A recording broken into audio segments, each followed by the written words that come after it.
Buenas tardes, hoy vamos a hablar sobre los derechos y deberes de las partes de la relación laboral en tiempos de pandemia. La ley de contrato de trabajo impone a las partes deberes de prestación, aquellos que hacen exclusivamente a la relación laboral, y deberes de conducta, que son los que hacen al actuar como persona de cada uno de los que intervienen en esta relación, de acuerdo a los valores éticos y morales. La buena fe, que debe estar presente en todas las relaciones jurídicas, cuanto más en una relación laboral, que no solo es de tracto sucesivo, sino que además es una relación de consenso. Antes de adentrarme en los derechos y deberes propiamente dichos de cada una de las partes, voy a hacer mención a alguna normativa que es importante en función de estos derechos y deberes. El 10 de marzo del 2020, el Ministerio de Trabajo, Empleo y Seguridad Social dicta la resolución 178, mediante la cual establece una licencia especial para todos los trabajadores del sector público y privado que hayan vuelto del extranjero. Esta norma es complementada por la resolución 184, que amplía esta licencia o extiende esta licencia a aquellas situaciones que establezca el Ministerio de Seguridad Social de la Nación.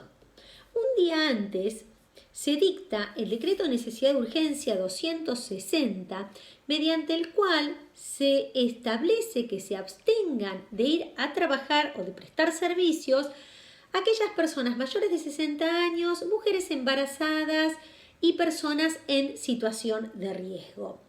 El 19 de marzo se dicta el decreto de necesidad de urgencia 297, mediante el cual se establece o se impone el aislamiento social preventivo y obligatorio, con las excepciones del artículo 6, establecidas en el artículo 6, para todas aquellas actividades que son consideradas esenciales. El 14 de abril se dicta el decreto de necesidad de urgencia 367 del año 2020, mediante el cual se lleva un poco de tranquilidad a todos los trabajadores que estaban realizando estas tareas en las cuales estaban exentos del aislamiento social preventivo y obligatorio por considerar que estas actividades eran esenciales, y dispone que cualquiera de ellos, en caso de tener contagio de COVID-19, va a ser considerado enfermedad profesional de acuerdo a la Ley de Riesgos de Trabajo. Bueno, el 26 de abril se dicta el decreto de necesidad de urgencia 408, mediante el cual, además de ampliarse las actividades que pueden empezar a desarrollarse, se faculta a los gobiernos provinciales a decidir excepciones al aislamiento social preventivo y obligatorio y, consecuentemente, a la prohibición de transitar para estas actividades. Esto va a estar condicionado a que no haya una duplicidad de casos en los últimos 15 días, a que el servicio sanitario esté pudiendo cumplir, ¿sí? y no esté colapsado, ¿no? Entonces, que pueda cumplir con los casos, ¿sí? que estén en ese momento en la región determinada. Especialmente, y en lo que a nosotros nos va a interesar, que se efectúe una evaluación positiva, ¿sí? por parte de la autoridad sanitaria y de seguridad, y que aparte no implique más del 50% de la población, aquellos que estén autorizados. Hacen referencia a esta evaluación positiva. Esta evaluación positiva se va a efectuar habilitando o implementando un protocolo de funcionamiento de cada una de las actividades, de acuerdo a todas las recomendaciones e instrucciones que dé este comité de seguridad, que va a estar compuesto por autoridades sanitarias y de seguridad tanto nacionales como provinciales y en algunos casos también municipales. Bien, después el 10 de mayo ¿sí? Se dicta el decreto 359, en el cual también se faculta a los gobiernos provinciales a proponer también otras actividades, también van a estar sujetos a este mismo protocolo y a que mediante este protocolo se den todas las instrucciones necesarias para el funcionamiento en cuanto a lo que son sectorizar, ¿sí? Se sectorizan los lugares de trabajo, se disponen las cantidades de personas que puede haber para que no haya contagios y todas estas cuestiones. Bien, ingresando ahora en lo que son los derechos y obligaciones y esta normativa que veíamos recién, quiero primero que nada señalar que sabemos que la fundamental ¿sí? Derecho y obligación de cada una de las partes es por parte del trabajador prestar servicios y por parte del empleador el pago de la remuneración. Pero a este punto se ocupó el doctor Eccelini en su ciclo, por lo cual yo voy a abocarme a los restantes derechos y deberes que hacen exclusivamente a la prestación de servicios. Así, la facultad más importante que tiene el empleador es la de organización.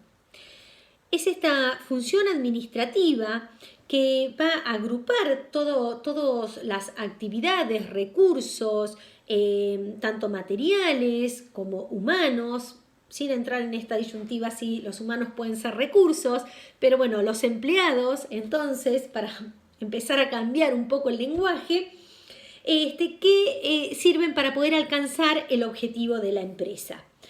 Es esta facultad de organizar económica y técnicamente a la empresa, establecimiento o explotación.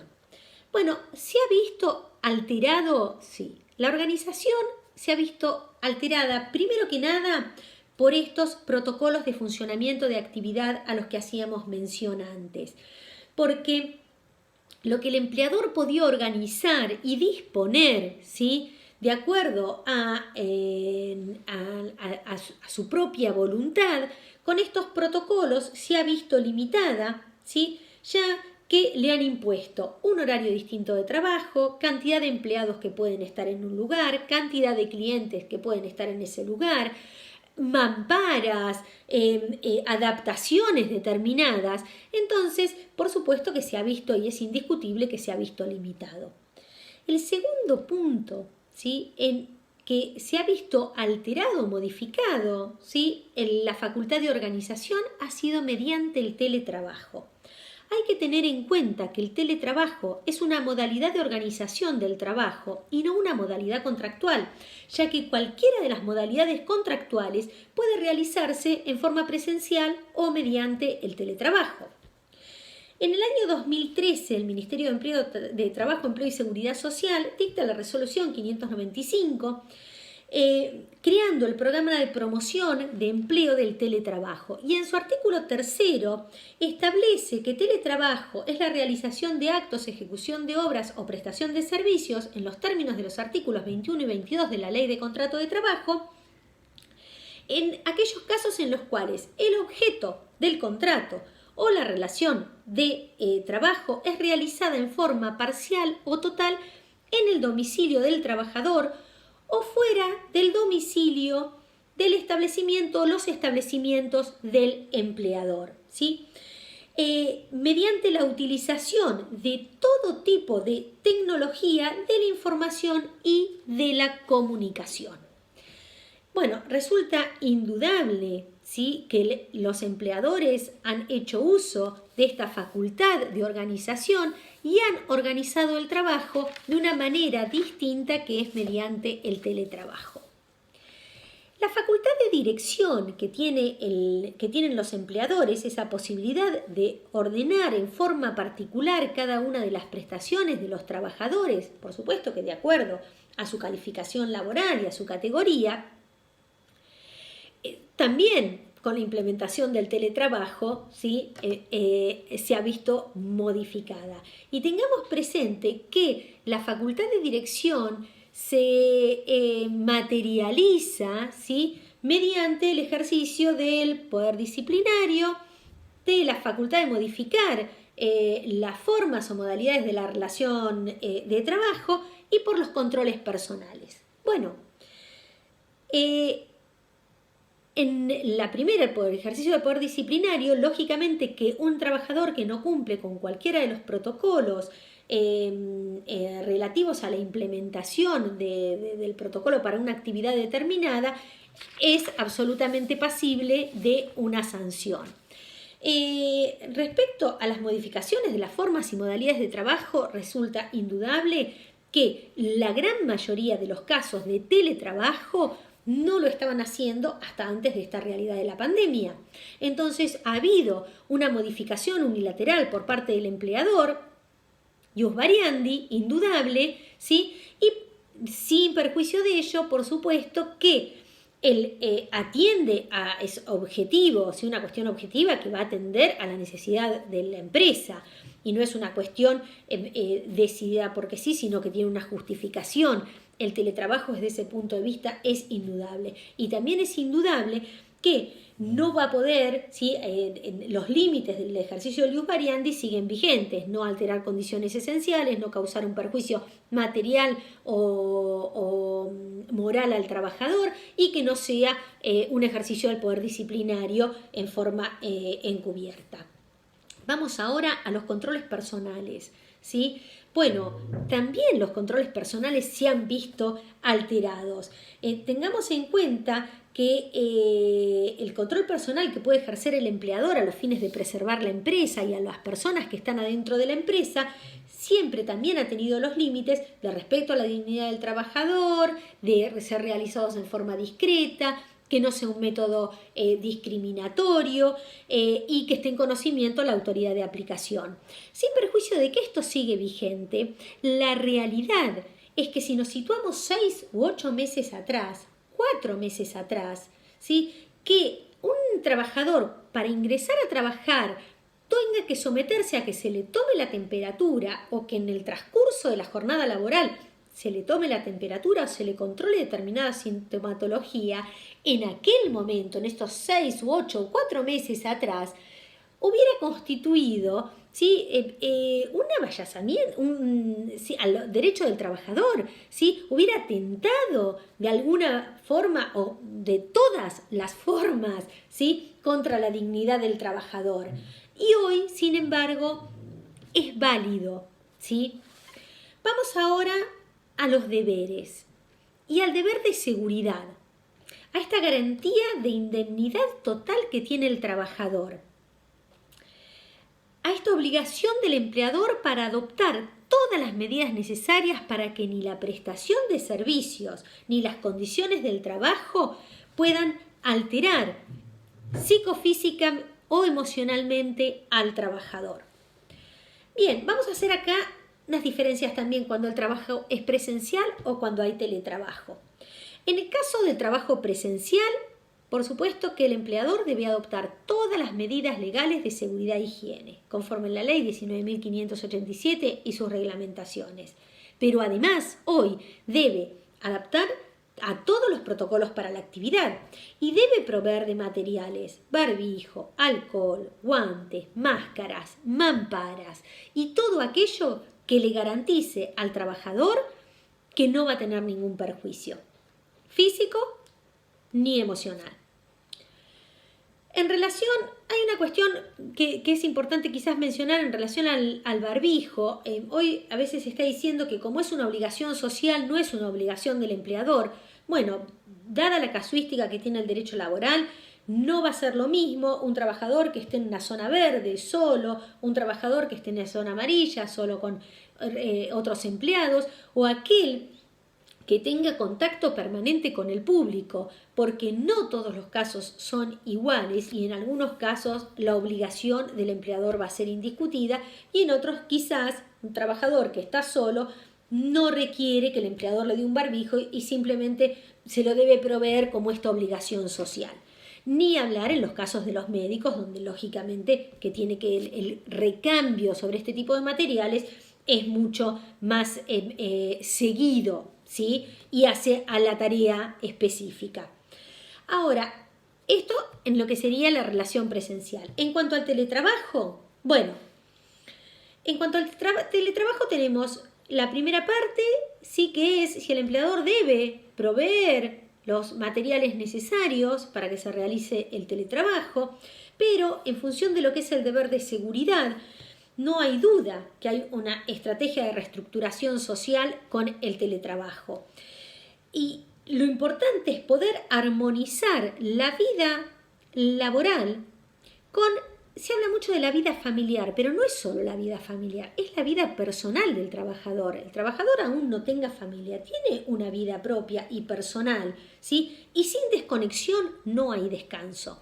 Entonces, en el respeto del horario de la jornada, en un montón de cuestiones, ¿sí? Y más también en la familiar, en todos aquellos casos en los cuales hay una recarga hoy indiscutible, ¿sí? De la atención familiar. Hay que tener presente que el incumplimiento al deber de seguridad por parte del empleador le permite al trabajador no prestar servicios siempre que haya un peligro inminente y que haya sido constituido previamente en mora.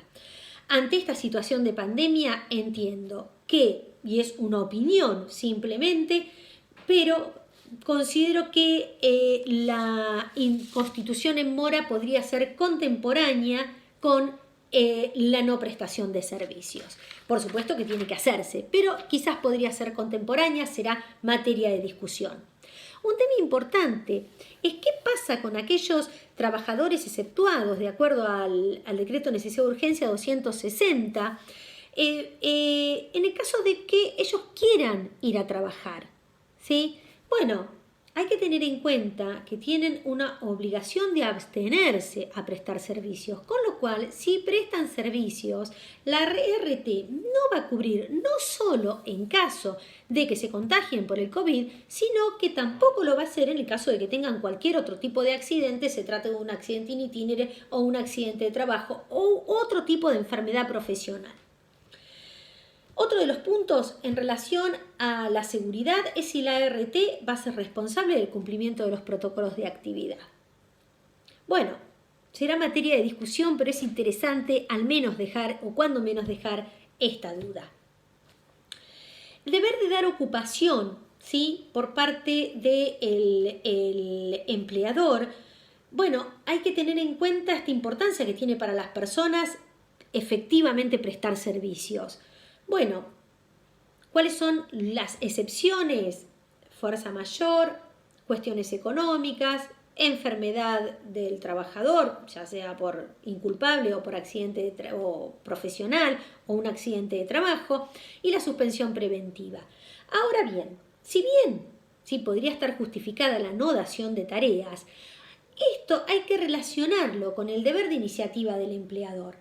Una vez que una actividad ha sido habilitada, corresponde al empleador, debido al deber de diligencia, contactarse para poder hacer el protocolo específico y que se determine en el lugar, establecimiento o empresa la cantidad de trabajadores, si hay que hacer algún tipo de cambio, qué cantidad de personas pueden clientes atender. Esto hace intrínsecamente al deber de diligencia del empleador. En relación al reintegro de gastos y resarcimiento de daños, bueno, esto tiene mucho que ver con el teletrabajo y qué sucede, ¿sí? Porque en la mayoría de los casos se está desarrollando, en especial en los docentes, pero en muchas otras actividades, se está desarrollando el teletrabajo con los materiales propios. Entonces, en este punto, ¿sí?, con el deterioro que tenga la utilización de ese bien, ¿sí?, en la actividad laboral. Será también materia interesante de si simplemente es una mención o si habrá casos, ¿sí?, que se planteen tanto en el ámbito extrajudicial como judicial. Vamos ahora, para finalizar, a los deberes del empleado. Bueno, lógicamente que el empleado tiene el deber de diligencia y colaboración, cumplir con las órdenes e instrucciones y la responsabilidad por daños, en especial sobre estas tres, en especial sobre el cumplimiento de los protocolos. Y hay que recordar que la responsabilidad por daños, ¿sí?, puede generar responsabilidad contractual, civil y penal, ¿sí? El 205 del Código Penal, lógicamente por violar medidas adoptadas por las autoridades para que no haya una propagación de epidemia, un punto bastante importante, ¿sí?, y que lógicamente de hacerlo sería la penal y aparte la contractual y quizás también la civil. Un punto que sí es sumamente importante es la obligación de prestar auxilios o ayudas extraordinarias. Ante cualquier evento que ponga en peligro a la empresa, ¿sí?, existe la obligación de prestar auxilio y el incumplimiento va a constituir una falta moral y aparte un incumplimiento contractual. El artículo 6 del Decreto de Necesidad de Urgencia 297 establece como excepciones al aislamiento social, preventivo y obligatorio a las personas que deban atender una situación de fuerza mayor. Entonces, esta es la apertura a que el empleador, si se verifica un caso de fuerza mayor, pueda convocar a los trabajadores, aún no sean de una actividad exceptuada, y lógicamente que esos trabajadores durante ese lapso cubrirían con la cobertura de la RT de acuerdo al Decreto de Necesidad de Urgencia 367 del 2020. Para finalizar, en relación a los restantes deberes, aún no exista prestación laboral, todos los deberes de conducta, ¿sí?, deben mantenerse por las dos partes, porque aún no exista prestación laboral, la falta a un deber de conducta puede implicar un incumplimiento laboral y por lo tanto hasta una desvinculación con justa causa. Bueno, acá es un pantallazo general, pero cuestiones que de alguna manera son interesantes, se han visto cambiadas y variadas en todo este contexto. Y bueno, ojalá que sigamos con estas conversaciones. Muchas gracias.